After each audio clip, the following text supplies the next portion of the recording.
안녕하세요, 여러분. 인공지능과 법 우리 3주차 강의를 해보도록 합시다. 이 3주차의 주제는 산업혁명과 법의 발전이에요. 자, 우리 지난 시간 복습을 잠깐 해보도록 할까요? 우리 지난 시간에는 재미있는 AI 공부 준비라고 해서 철학이라든지 사이언스에 대한 이야기를 좀 했었죠. 그래서 이건 똑같은 의미고 사실은 우리 고대 그리스에 보면 자연 철학, 인간 철학 나눠서 자연 철학이 사이언스가 된 거예요. 우리 인간 철학이 있고요. 그래서 인간과 과학에 대해서 여러분들이 조금 이게 동떨어진 개념이 아니다 라는 점을 좀 알아두셨으면 좋겠고요. 그다음에 두 번째로 이제 역사 발전에 대해서 좀 살펴봤죠. 그래서 우리 인간 종의 문화라든지 문명은 어떻게 가능했었나, 우리 좀 영상도 보고 했는데 답은 뭐였어요? 과학기술이 중요했다는 거죠. 어찌 보면 뭐 문자의 발명이 이런 것도 있고, 문자의 발명도 어찌 보면 이제 데이터죠. 데이터, 빅데이터와 관련된 거고, 그리고 그죠. 과학기술, 즉 예를 들어서 뭐 도구라든지 이런 것들 또는 에너지를 어떻게 쓰느냐에 따라서, 그래서 뭐 옛날 구석기부터 신석기, 청동기, 철기, 그리고 농경, 농업혁명과 산업혁명 이런 식으로 나눠졌다. 그때마다 이제 점프를 한 거죠, 우리가. 과학기술과 관련해서는 이제 산업혁명을 중심으로 한번 살펴봤어요. 그죠? 그래서 1차, 2차, 3차 산업혁명은 이미 우리가 경험을 한 거죠. 그래서 1차 같은 경우는 증기기관이었고, 2차는 전기에너지, 3차는 뭐였죠? 정보화. 그리고 4차 산업혁명은 이제 인공지능이라든지 빅데이터와 같은 이제 그런 새로운 어떤 그런 과학기술이죠. 그리고 여기서 우리가 이제 관점과 가치의 중요성에 대해서 우리 살펴봤는데 가치 중립적이지는 않았죠. 그래서 핵폭탄 이런 것도 이야기하고 노벨 이야기도 하고 그랬죠. 기억나시는지 모르겠네요. 자, 오늘 우리가 볼 내용은 이제 산업혁명과 법의 발전의 관계를 한번 알아본다는 거예요. 얼핏 보면 산업혁명은 뭐 그냥 과학기술의 발전이라든지 경제하고 관련이 있는 것 같고 법하고는 별로 관련이 없어 보여요. 그죠? 근데 그렇지는 않다는 거예요. 각각 1, 2, 3, 4차 산업혁명이 각각 어떻게 이루어졌고 거기에 따라서 법이 어떻게 발전해 왔는지를 본다면 그 핵심 매개체가 뭐냐면 기본권이에요. 기본권. 그래서 여러분들이 그 헌법에 있는 기본권이 자유, 평등, 박애 이런 식으로 구성이 되어 있거든요. 그러니까 박애권적 기본권은 이제 사회권적 기본권이라고 말하기도 합니다. 그래서 모든 사람은 자유롭게 태어났잖아요. 그죠? 그리고 모든 사람은 평등하죠. 그리고 또 국가로부터 이렇게 사랑을 받을, 즉 박애죠. 그게 사회권적 기본권이 또 있어요. 그걸 중심으로 각각 이제 그 산업혁명의 발달 단계하고 이게 잘 매치가 돼요. 여러분들 이제 그걸 이번 시간에 좀 알아봤으면 좋겠고, 거기에 따라서 정부가 처음에는 작은 정부였어요. 야경국가라고 하는 작은 정부, 그러다가 큰 정부가 되기도 하고 또 뭐 전자정부가 되기도 하고 막 이런 식으로 막 변화하고 있거든요. 그런 것도 여러분들이 한번 봐두는 시간으로 했으면 좋겠어요. 자, 우리 지난 시간에 봤던 슬라이드네요. 한번 리마인드 겸해서 한번 봤으면 좋겠는데요. 자, BC 7000년경에 뭐 우리 이제 메소포타미아, 이집트, 황하, 인더스 각각 이런 데서 농업을 바탕으로 도시가 형성이 되고 하는 고대 문명이 삭제됐죠. 그러다가 한동안 쭉 그렇게 커 나왔죠. 그러다가 18세기 영국에서 산업혁명이 드디어 싹이 틉니다. 그리고 21세기에 들어서 이제 정보혁명까지 이렇게 됐죠. 이것을 엘빈 토플러는 제1의 물결, 제2의 물결, 제3의 물결이라고 부르기도 했답니다. 알겠죠? 각각 매치가 되는 거예요. 제1의 물결은 농업혁명, 제2의 물결은 산업혁명이라 그러면 제3의 물결은 정보혁명이다 이렇게 이야기를 했죠. 그리고 또 다른 분인데 이제 클라우스 슈밥이라는 분이 여기 책에 있죠. 클라우스 슈밥이라는 분이 The Fourth Industrial Revolution이라는 말을 2016년에 다보스 포럼에서 쓰기 시작했어요. 그리고 책이 이제 그 책이거든요. 그러면서 여기서 핵심 기술로 데이터 처리와 인공지능 뭐 많은 것들이 있어요. 그 외에도. 근데 대표적으로 빅데이터와 AI에 대해서 새로운 과학기술이라고 언급을 합니다. 자, 엘빈 토플러라고 하는 분은 이분이세요. 이분은 다니엘 벨, 존 나스비트와 더불어 세계 3대 미래학자라고 불리는 분이에요. 그죠? 2016년에 작고하셨고요. 이분이 거의 한 몇 년마다 한 번씩 이제 책을 쓰시는데 그 책들이 정말 히트를 쳤죠. 베스트셀러, 스테디셀러가 됐죠. 대표적인 저서가 이제 제3의 물결도 있고요. 또 권력 이동, 또 부의 미래와 같은 책을 쓰셨답니다. 이분이 예측한 내용 중에 보면 재밌는 것도 많은데요. 예를 들어서 옛날에 소련이라는 나라가 있었어요. 지금은 다 쪼개졌죠. 뭐 러시아, 카자흐스탄, 뭐 우즈베키스탄, 뭐 이렇게 해서 다 쪼개진 나라잖아요. 그죠? 벨라루스 3국도 있고, 그죠? 벨라루스라든지 발트 3국도 있고요. 그죠? 우크라이나도 있고, 뭐 이렇게 쪼개진 이 전에 소비에트 연방이라고 하는 게 소련이었거든요. 이 소련이 붕괴할 거다 그렇게 예측을 했어요. 근데 정확하게 맞아떨어졌죠. 누구도 그 소련이 미국하고 영원할 것만 같았어요, 여러분. 세상에 영원한 건 없죠. 그리고 또 이분이 재택근무가 앞으로는 보편화될 거다라고 했어요. 언제? 거의 뭐 1970년대, 80년대 이 무렵에 이야기를 했거든요. 근데 그대로 됐잖아요. 그죠? 지금도 재택근무 많이 하고 있죠. 그리고 정보화 혁명이 이루어질 거다. 이루어지고 있잖아요. 그죠? 그리고 1988년에 지식정보화 사회라는 용어를 사용하게 됩니다. 지금 그렇게 되고 있잖아요. 지금은 예를 들어서 제일 가고 싶어하는 회사, 뭐 시가총액 상위 이런 나라 데가 다 지식정보화와 관련된 회사들이잖아요. 그죠? 구글이라든지 이런 회사들이죠. 그리고 이제 그런 걸 기반으로 해서 매장이 없어도, 그죠? 대리점이 없어도 일을 하잖아요. 놀랍지 않습니까? 자, 엘빈 토플러가 했던 말 중에 이런 말도 있어요. 여기 이제 21세기의 문명은 읽고 문맹입니다. 문명이 아니고 21세기의 문맹. 문맹이라 그러면 그 글을 모르는 사람을 문맹이라고 하잖아요. 근데 21세기 문맹은 읽고 쓰지 못하는 사람이 아니라 배우고 잊어버리고 다시 배우는 능력이 없는 사람이다. 이게 굉장히 중요한 말이거든요. 여러분 지금 저랑 같이 이렇게 수업을 하고 있는데 배우려고 하는, 근데 배우는 걸 또 잊어버려야 돼요. 그리고 또 다시 배워야 돼요. 우리 여러분 중에 보면 이제 아마 그 소프트웨어나든지 뭐 이런 쪽으로 뭐 ICT 쪽으로 하시는 분들은 느낄 거예요. 예전에 5년 전에 배웠던 지식은 지금 다 소용이 없어요. 새로 배워야 돼요. 그죠?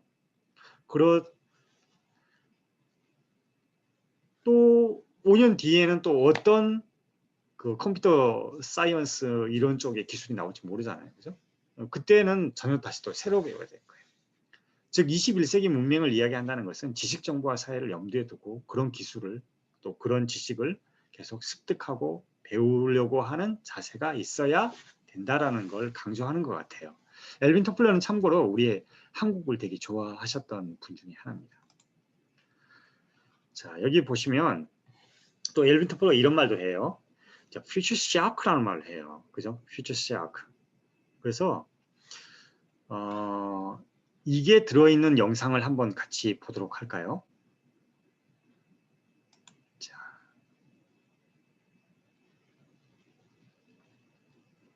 네.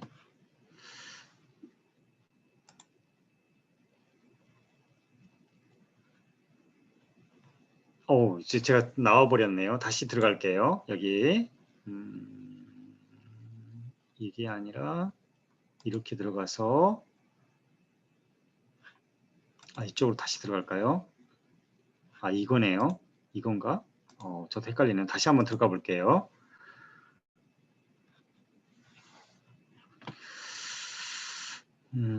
잘 돼야 될 텐데.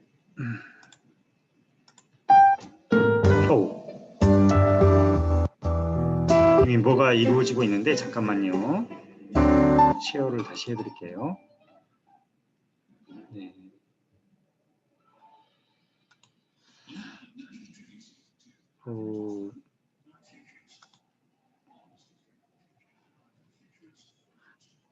이거네요. 네.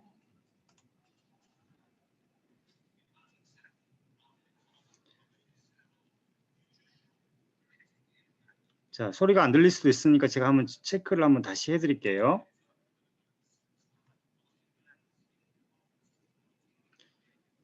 다시 한번 해드릴게요. Ray Hammond explains he started his career. 네, 다시 한번 해드릴게요.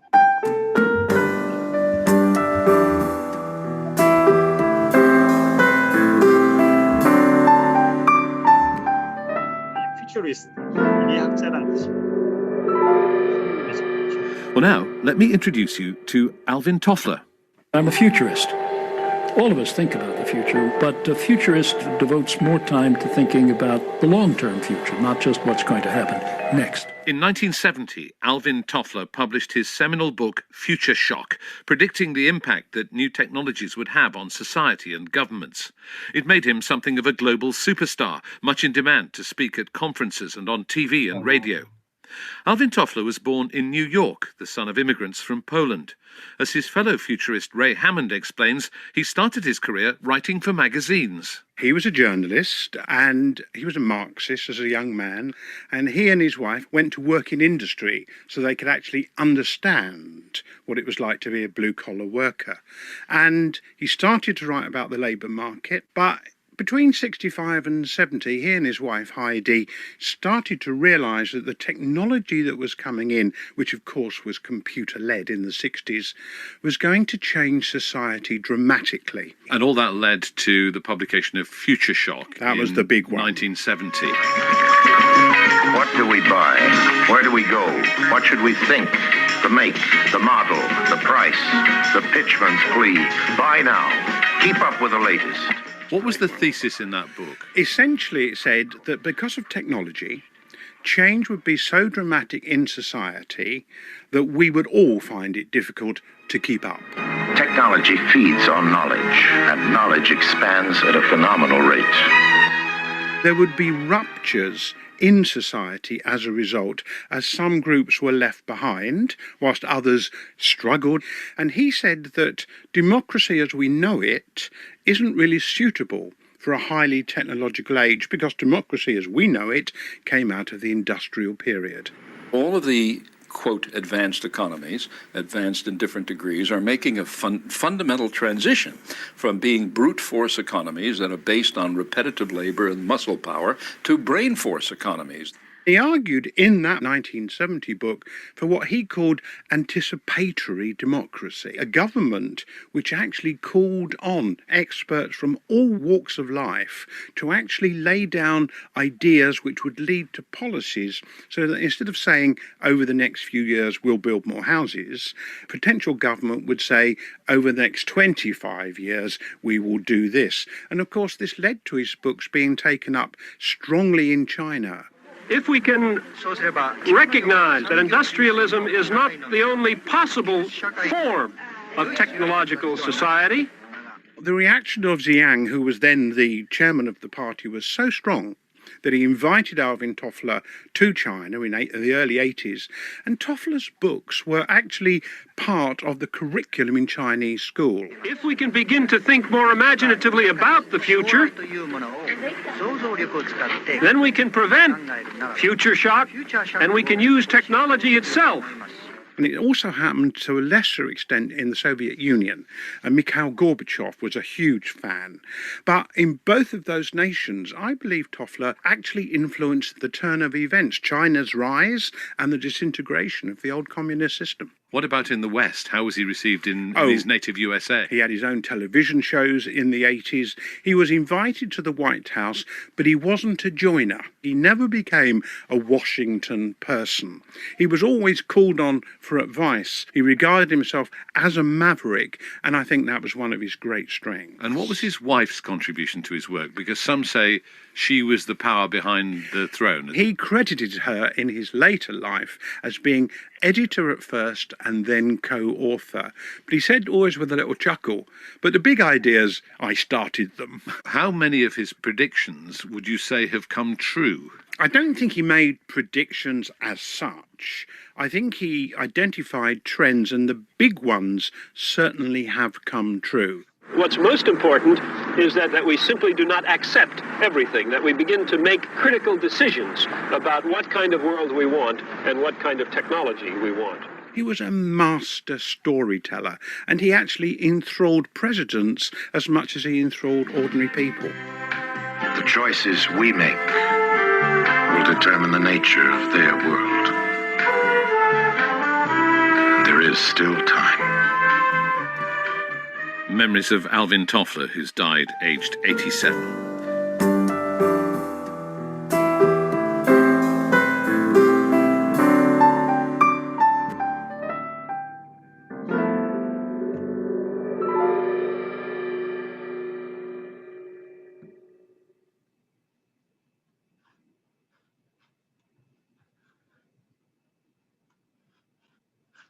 네, 여러분 어떠셨어요? 다시 이제 화면을 다시 돌릴게요.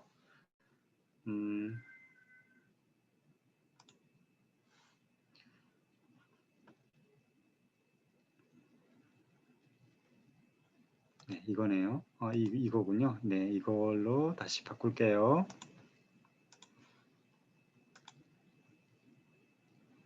네, 다시 우리 돌아왔어요. 네.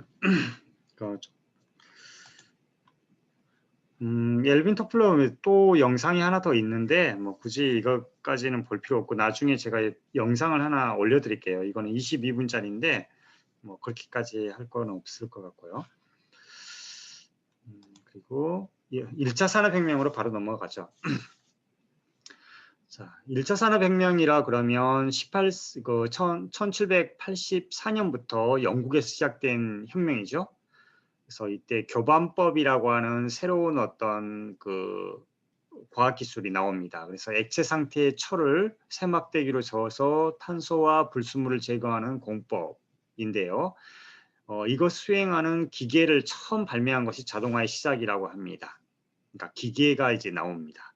그래서 석탄, 석유, 또 에너지 문제에서는 증기기관이라는 게 나오는 거거든요. 그래서 그 에너지원은 석탄, 석유와 같은 것.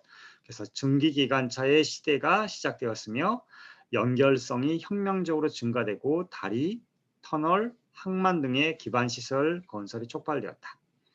1차 산업혁명은 기계의 발명을 통한 초기 자동화의 도입과 다리, 항만 등을 통한 국가 내의 연결성을 촉진시키는 것이 주된 내용이었고 이것은 기계적 생산, 증기기관에서 더욱더 상상용을 했다. 막 이렇게 정리를 할 수 있겠죠. 1차 산업혁명 당시에 썼던 제임스 와트의 그 증기기관이거든요. 이것에 대해서 제가 이제 사진을 한번 제가 찾아서 지금 보면 되게 간단한데 톱니바퀴가 일단 있죠. 톱니바퀴가 있고 이렇게 동력 전달 장치가 있는 형태인데 그 동력은 어디서 오느냐? 여기 증기. 스팀 엔진 보이시나요? 지금으로 보면 뭐 그냥 뭐 기다란 어떤 뭐랄까 냄비 주전자 비슷한 거죠. 근데 여기서 이렇게 그 물을 끓여서 석탄이나 석유로 떼는 거죠. 이렇게 나오는 증기로 이렇게 톱니바퀴 전달되고 그것이 뭐 이게 방지 기계도 돌리고 뭐 기관차나 배도 움직이게 하는 그런 힘으로 썼다는 거죠. 자, 이거 재밌는 그 영상을 같이 한번 보도록 해요. 여러분이 이제 영국하고 프랑스하고 사실은 이제 그 도보 해협을 사이에 두고 이제 그 당시에 1등, 2등 국가 서로 나누고 있었는데 상당히 좀 차이가 있죠. 영국에서는 산업혁명이 성공적으로 수행된 반면에 프랑스는 그렇지 못했잖아요. 자, 이것과 관련해서도 한번 같이 좀 보면 어떨까 싶은데요. 일단은 제가 그걸 잠깐 나누고 그리고 이제 이 화면만 새로 2강에서 올려드릴게요.